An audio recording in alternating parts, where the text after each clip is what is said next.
Well, we're here at the Victorian Treaty Advancement Commission in Carlton in Melbourne. My name's Charles Parkin, I'm the Treaty Engagement Correspondent with Radio 3KND, and I'm here with Auntie Jill Gallagher, the Treaty Advancement Commissioner. Auntie, I believe we've got some pretty exciting news that's about to be announced. Can you share that with us? Yes, Charles, I can. If you cast your mind back to September 2018, yes, where we first ever made public our design of the Aboriginal representative body. This was at the statewide treaty gathering That's statewide treaty. Yes.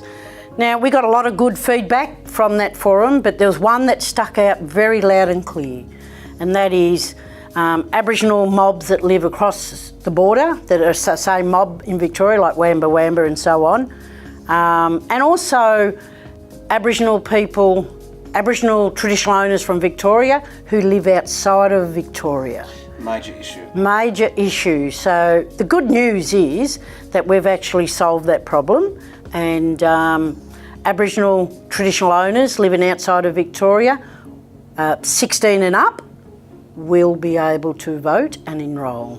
Now, this is for the Aboriginal representative body, although that's going to have a different name now, I believe.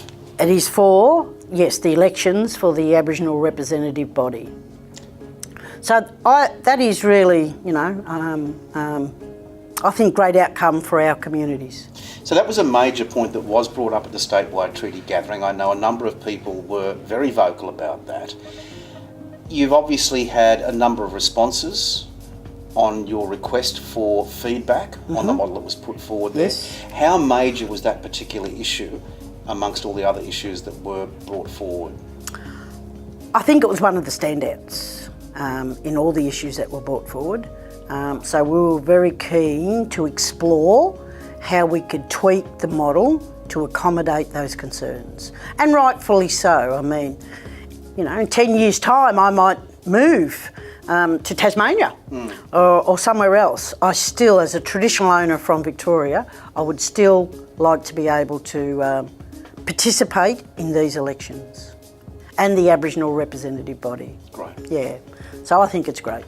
Well, given that most of the information about treaty has been within Victoria, how important is it for people outside Victoria, those with ties to land here in Victoria, so traditional owners, how important is it for them to get up to speed, and how do they get up to speed with everything to do with treaty? Yeah, I think, Charles, it's very important for all traditional owners to participate in the upcoming elections, enrolments, and then voting for first ever an Aboriginal voice here in Victoria.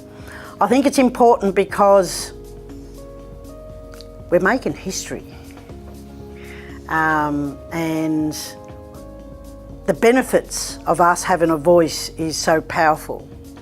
And I would encourage Aboriginal traditional owners who live in Victoria to actually, and they've got relatives, they've got their mob living outside of it, ring them up, make contacts, tell them that this is what we're doing in Victoria.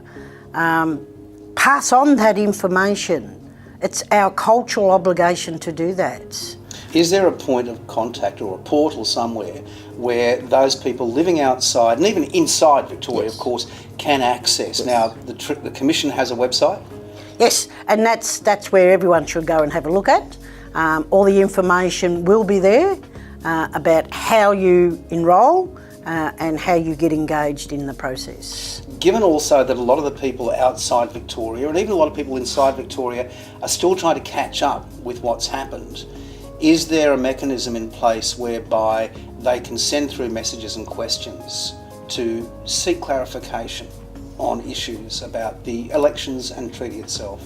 Our contact details are on our website, and we do have a 1-800 number that people can make contact with us. Well, there's also other news coming out today, and one of the most exciting is that we finally have a name for what we've known up until now as the Aboriginal representative body. So Can we have that shared, please? Yes, Charles, I think, yes, we do have a name. After the past 2 years that I've been involved, 2.5 years that I've been involved, we have referred to this body as the Aboriginal Representative Body, in short the ARB. But just recently, with the working group and some respected elders, we have landed on a name, and that name is First Peoples Assembly of Victoria. And I assume we're just going to be referring to that as the Assembly. Yes, very much so, the Assembly in brackets. Yep, so that's exciting. Well, with a new name, can we expect a new logo? Something exciting? Yes, of course. But the new name, First Peoples Assembly of Victoria, we thought that it was important that Aboriginal communities in Victoria help us design that. So there will be a competition that will go out soon, that Aboriginal people in Victoria will be able to put in and help us design the logo.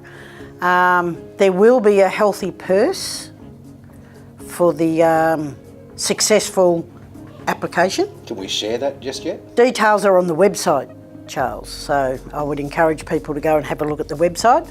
But the fact that Aboriginal people in Victoria will be able to help us design this logo, and I think that's exciting. So do you have any ideas and thoughts on what you'd like to see reflected in the submitted proposals for the logo? Yeah, of course we do, Charles. We know that this has to be a very strong, powerful voice. It has to be also culturally strong and reflect Victorian Aboriginal cultural values. So I think that's important that we maintain the integrity of that. So yeah, I hope that answers your question. And just to be precise, this is a logo for the Assembly rather than a logo for treaty, and that's a clear differentiation. That's very much so. But it's also a logo that's got to reflect that it brings people together. And I think that's also vital for whatever design we eventually end up with depicts that. And information for this is going to be broadcast on the Commission's website? Yes, very much so. Well, the final bit of news that you have for people today is that we've got a change in the number of delegates that will actually be in the Assembly. Where it's coming up from where we had 1 per RAP and then 17 elected.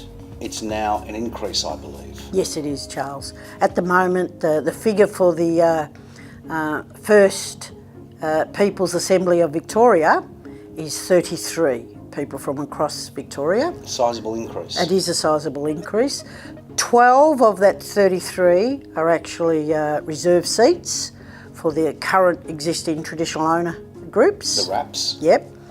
And the rest goes to general population. But we had to look at a voting method for these elections, and we looked at right across the world, which was best practice, and we came up with a process. But for this process to work, we actually had to have an odd number of delegates per electoral boundary. So in the past, it was a minimum of 2 delegates per electoral boundary. It is now a minimum of 3 delegates per electoral boundary.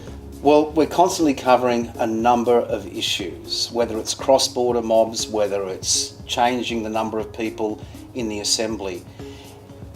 There's an enormous amount going on in Victoria, and there's an enormous amount going on in the Commission. Let's sum it up. What's really happening here? Well, we as Aboriginal people in Victoria, including all Aboriginal people in Victoria and traditional owners from Victoria, we have an opportunity to make history in this state. We have an opportunity to show the rest of the country that we can do it. And it is the right thing to do. But we need Aboriginal people from right across Victoria to engage in this process. We need our mobs to enrol. We need people to nominate as candidates to be on the representative body. And it's really important that we do engage in this process, because it's really not about, Charles, it's not about me. You know, I probably won't ever see treaties being negotiated or signed. I might see the beginning of treaties being negotiated, but it's about my grandchildren and our future generations. So it's really important that all our voices are heard. So please enrol, go on the website, run as a candidate and then vote.